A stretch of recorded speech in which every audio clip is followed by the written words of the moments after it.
Logan, man, it's been a long time since I've seen you, man. And here's the other thing. We've known each other now for I would say at least 5 years. Can I say that? Yeah, man, it's been a while. It's been a Yeah, while, man. yeah. And after all that time, this is the first time I've seen you without a hat. Damn, man, I I feel like s- I should go get a hat quick. I swear, man, I thought you were born with it. I'm serious too. But you look great. I'm so happy for you, especially because we're gonna be talking about. Um, but first I gotta ask you right off the top, man, how does it feel being somebody who has not also, made television history, which of course we all know about you and the launch and being the absolute first winner, but also being a role model and activist through your music and just being a champion in the things that you do. How does it feel being in that stage of your career? Honestly, man, like I feel like the launch was such a powerful and such an amazing experience, but it was just kind of like a footnote. It was just kind of step to where I am today, and it's just another footnote, but like the launch really, yeah, put me in a spot where, yeah, I was able to be a role model, for a lot of the youth and different First Nations communities, which is hugely important to me.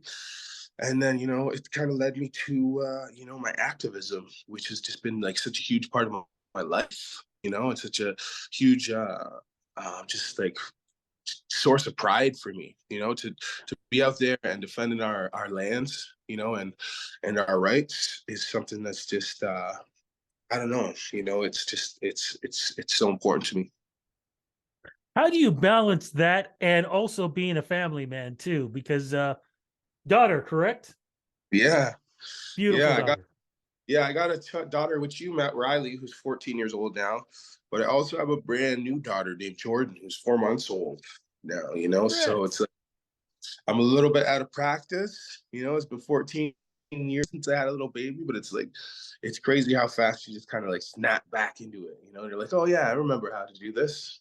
I remember this motion of rocking the baby, and how to, so it's like kind of just snap back into it, but it's, being a dad is the reason behind everything I do, behind my music, behind my activism, behind my community work, all of that is centered around being the man I want to be for my daughters. How does your daughter handle your and when I say this, I say of course with respect, your fame. How does she handle that? Does she know who you are? And does her friends know who you are? And once they do figure that out, what's the reaction like? Honestly, Riley she's a teenager now, so she's so over it. She's like, we'll be at the mall shopping to get brand new shoes or something, and someone will come up, they want to take a picture. And every time they do that, you can kind of see her just like roll her eyes, like, oh my God, it's my dad. And I'm trying to like constantly convince my little girl, I'm like, yo, like, I'm cool, eh? Like, I know you don't think I'm cool, but actually your dad's really a cool guy. Like, I play music, I'm like a rock star, like people like me. And she's just like not feeling it. She's like, nah, you're just my dad. You're just my dad. I think that's probably the most beautiful thing because that means fame is not going to her head. Yeah, yeah. It's been really, really cool, and I guess um she knows how I am with my fans. I like to interact with my fans. I like to keep in touch with my fans. I like to visit schools and stuff and see me in that space. She's had me visit her school, so she's really, really good about it and really, really supportive. But also at the same time, she's always just like got that attitude like, Dad, you ain't that cool, you know? Any chance that she might be following in your footsteps? Do you think?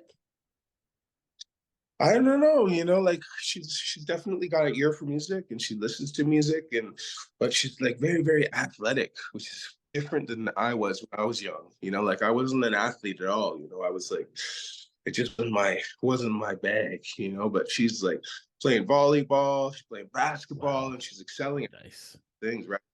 And also she's just like super, super academic. Like she's doing so great in school, So I'm just kind of like, like whatever we're doing, we're doing the right thing because you're doing great in school, you're doing great in sports. So if music's what you want to do, I'll always be there, I'll always be here, and that door can always be open. but it's not something I want to push on her. If she makes that decision to do it herself, I got her. But until then, I'm just gonna let her keep doing her thing because she's a champion on her own. She must be very proud of you also for something that we're going to be talking about, because you're the recipient of something very, very important. What's going on, my friend? That's one of the big reasons why we're doing this interview. So I received this year's Indigenous Songwriting Award from SOCAN, and that's such a huge deal for me, man. Like, I did the launch, I won a couple different awards, been nominated for it, but to be recognized as a songwriter is a big deal for me because that's what I believe craft is, my gift from creator is writing songs, so to be recognized for that is huge. And I also feel like just the Indigenous category right now, like we are diamonds in the rough. And the artists that are coming out of these reservations, the sound resonating from these reservations, and to be nominated at the top of that category to me is just like bar none, because that's like some of the steepest competition in the game is what I believe. So, and that's very important too, because when other artists see what you're doing, they're feeling like, now we're not in a box. We don't have to just stay here. We can go out there and do what we want. And that's where I go back to where I was talking about you being such an amazing role model. yeah. Well, it's like one of those it's one of those things where there's the artists that have helped me, and they've been like the top of water that's rippled outwards, for me. And I want to do that for a young artist, like Buffy St. Marie took me under her wing. Shania Twain mentored me. Like these people were in my corner and such a huge part of my success. So how could I turn around and do that for the next generation of artists? That's what's really rewarding as a musician. When you're able to kind of take those experiences that you had and then pass them on and have them live through you. Now, what do you actually get with this? Because if I understand, it's financial, which is great, but Yeah. also opportunity as well. Yeah, it's financial, so they give you 10 grand right off the top. So that's a big deal, and especially with a brand new baby, Yes. that it's such a huge help. And it just to kind of, alleviate stress in other parts of my life so that I can really, really focus on my craft and work on my songwriting. And then also it's just like, all those people that have kind of been watching me, my family, like, yeah, he's a songwriter, like, like whatever that means. No, I'm bringing home the bacon. Like my songwriting is a skill and a commodity. And it's something that I'm friggin' proud of. And I'm able to feed my family. Able to to do like to get ahead in life just from writing these freaking sad songs. So it's kind of like just for me, just one of those moments where I'm like, yeah, I'm doing what I'm supposed to be doing. I'm on the path that creator wants me to be on. And it's just kind of a little part of proving it to myself and proving it to others. Does this give you time to release music? And also, will we be getting a chance to see you do some shows? Yeah, so now I just released a brand new record, which Dead Man, the song that won me the SOCAN Award, is the first single off that record. So people are kind of it's like bouncing around right now. It's doing really good on Spotify, doing really good on iTunes. So it's like doing really well. But yeah, it frees me up to do a little bit more writing and a little bit more performing. Like I'll be performing the 11th and 12th at the Meridian Hall. The Meridian Hall yeah, so I'll be in Toronto doing a couple shows. I'll be doing shows all over the country this year, and then we're about to make some big announcements that I'm going to be like a supporting act for a really big band that's happening this year. I can't say it yet, but I'm really, really pumped about a tour, and not only a tour for my own record, but being a supporting act for like, one of my favorite bands, so that's all coming up. And it just seems like things since this award have kind of been snowballing again, and it's a good feeling. It's a great feeling. Now I'm curious, the new single, first off, what's it actually about? I want to get back into that. And also, did you release it on your label? Yeah, so the first single is called Dead Man, and I released it with Red Music Rising.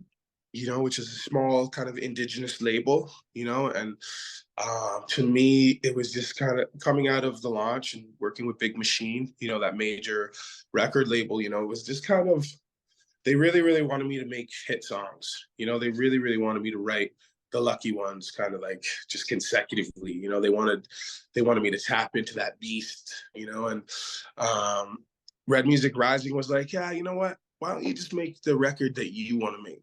We don't care how long it is. We don't care if it's going to be on the radio. Why don't you just get creative and get back in your zone? So that was so exciting for me, to not have to kind of work within those guidelines of writing a hit song or a number one song, and that led me to writing Dead Man, which is one of those kind of tricky songs where you listen to it and you're like, this guy's sad about something. I think it's a girl.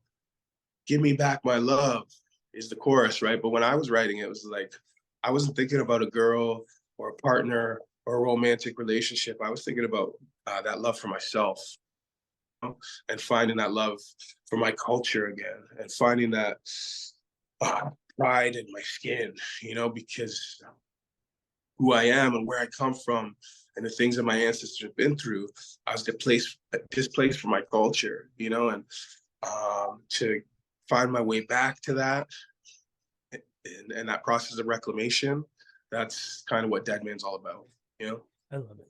I love it. And, and I feel like a lot of us are feeling the exact same way. So glad you're able to tap into that. It sounds like, man, you got a lot going on, family, awards, touring, and things like that. If you had any advice that you could have given yourself before we were introduced to you at the launch, what advice would you, if we could go back, what advice would you give yourself? I would just tell myself, to maybe spend more time just mentally preparing for the elevation of my career. Like it's one thing to be ready musically and to be ready, vocally, but my advice to myself is just like, stay healthy, keep your mind on a good path, keep your heart on a good path, and keep your body and your wind about you, like, and just like really focus on your health spiritually and mentally, because those are the things that are challenging, when you're kind of going up that staircase of the music industry. Those are the things that get tougher, at least for me and myself, so I would just like go back and tell myself, get ready, make sure you're healthy in your mind and your heart. Just curious to add to that, because this is really important too. How do you handle people who try to get into your ear, if you know what I mean? Yeah, honestly, man, when it comes to music or it comes to writing or it comes to singing, I just get in this tunnel mode. If it's in front of me, it's a show. I go out there and I play my heart out. I make sure that I'm ready for the show. If it's writing a song, I make sure that in that moment, that's all I'm thinking about, is writing that song and making it the strongest song that I can, And I've been doing this for a while now, and I've been in the public eye for a while, so I've had to learn how to kind of how to shut it down sometimes, when with outside influences and stuff. But it just comes back to just like, making sure that you have a strong heart and a strong mind. You believe in yourself and you believe in your craft. Absolutely. And I believe in you, my friend, from day one. Look, congratulations on everything that you are doing. I hope we don't have to wait too long again, man, before we do another interview. And crossing fingers, man, the next time it won't be on Zoom, it'll be in person, man. I have big love, big respect for you. And again, so happy for you, man. Congratulations on everything you're doing. Thank you so much, Rudy, man. It's good to see you again, man. Yeah, I will go on Gawahi and Ganalangwa.